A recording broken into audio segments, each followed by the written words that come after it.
আসসালামু আলাইকুম সবাই কেমন আছেন? আলহামদুলিল্লাহ, আল্লাহ তাআলার অশেষ রহমতে অশেষ মেহেরবানিতে আমরা সবাই ভালো আছি। তো এই যে সকাল সকাল মানে এখন বাজে 7টা আর কি, রান্নাঘরে চলে আসছি। তো এই যে এখানে ছোলা ভুনাটা রান্না করা ছিল, ফ্রিজে রান্না করা ছিল ছোলা ভুনাটা, তো গরম করে নিছি।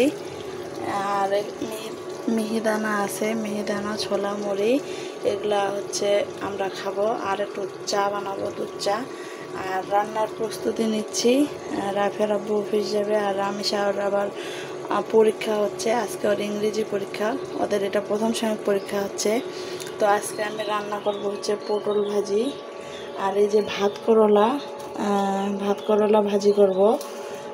আজকে প্রথম আমি এটা ভাজি করব, এইভাবে কোনোদিন খাওয়া হয় নাই। মানে আমরা আলু দিয়ে চচ্চড়ি করে খাই, চিকন করে কাটে, আলু চিকন করে কাটে, কাঁচামরিচ আর পেঁয়াজ দিয়ে মাখায় চটচট করে খাই।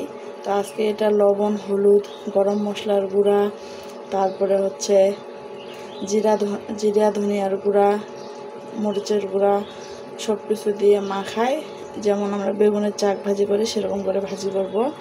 আর এখানে আছে আলু, আর এই যে এটাকে আমরা তরই বলি, অনেকে মনে হয় ঝিঙ্গাও বলে নাকি, আমি জানি না।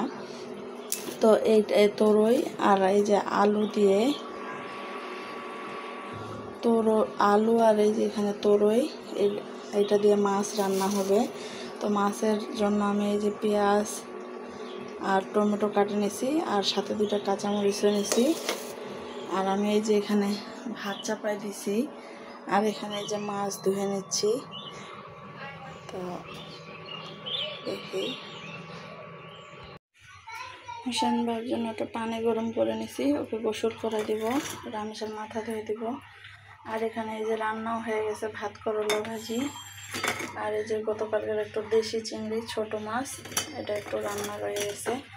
একটু হচ্ছে চা বানাই খাইলাম, মাথা খুব ব্যথা করতেছে। আর এখানে এই যে পটল ভাজি, আর এই যে আমার আলু, আর এই যে ঝিঙ্গা দিয়ে মাছের তরকারি হয়ে গেছে আলহামদুলিল্লাহ। আর এখানে আছে ভাত, এগুলা সব পরিষ্কার করলাম। এই যে কৌটাগুলো এগুলা ধুয়ে রাখলাম সব কিছু, যে কাঁচের ইয়াগুলা, এই যে এটা।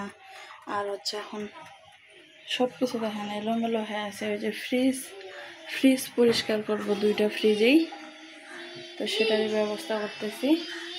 আর এখানে এই যে রামসা ও ভাইকে টিভি দিয়ে দিচ্ছে।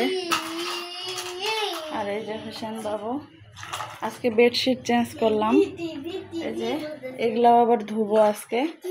আর এই যে টিভি দিচ্ছে, আর হোসেন বাবু খালি বিছানা নোংরা করে, যত সব খেলনা সব আপনি দিচ্ছেন। কে নোংরা করে? মা ঘর নোংরা কে করে?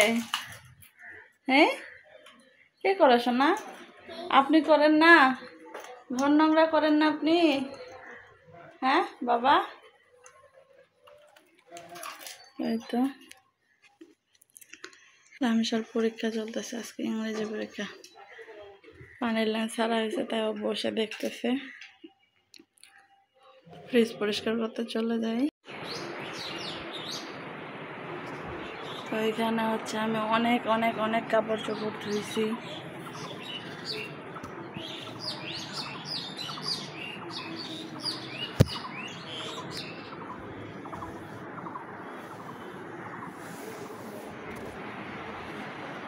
বেডশিট ধুইছি, আর এই যে এগুলা হচ্ছে কৌটা ধুইছি, এই যে টুলগুলা ধুইলাম, সব কিছু একবারে ধুয়ে নিয়েছি। এই যে কাপড় বস্তা বস্তি সব কিছুই ধুয়ে নিয়েছি,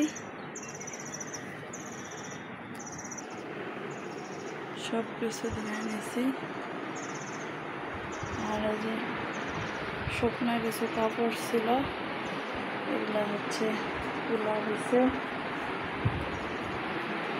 এখানে যে রাফিয়া ঘুমাচ্ছে, আর ভীষণ বাবু, আর এই যে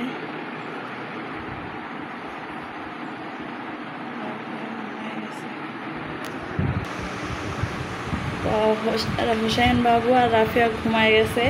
আমি সব কাজ করলাম, কাপড় চোপড় সব কিছু ওগুলো ধোয়া শেষ করে মেরে দিলাম। আমি বাথরুমে ছিলাম, দরজাটা খুলে রাখছিলাম যাতে রামেশা আসতে পারে। তো বাথরুম থেকে বের হয়ে দেখি যে ও চলে আসছে। আর আমি এই যে ফুলের গাছগুলোতে ময়লা পড়ছিল এগুলোও ধুইছি। এই যে এগুলো কেমন লাগে আপনাদের অবশ্যই কমেন্ট করে জানান। এগুলো কিন্তু আমার নিজ হাতে বানানো। আর এই যে ফ্রিজ পরিষ্কার করছি, ফ্রিজের এই যে উপরের কাপড়টাও ধুইছি। আর এই তো ফ্রিজ পরিষ্কার করলাম আলহামদুলিল্লাহ। ডিমগুলা ধুয়ে শুকাইছি, তারপরে ডিম ফ্রিজে রাখছি। আর এই যে এগুলা তো বললাম আপনাদেরকে, সব আমি এগুলা ধুলাম।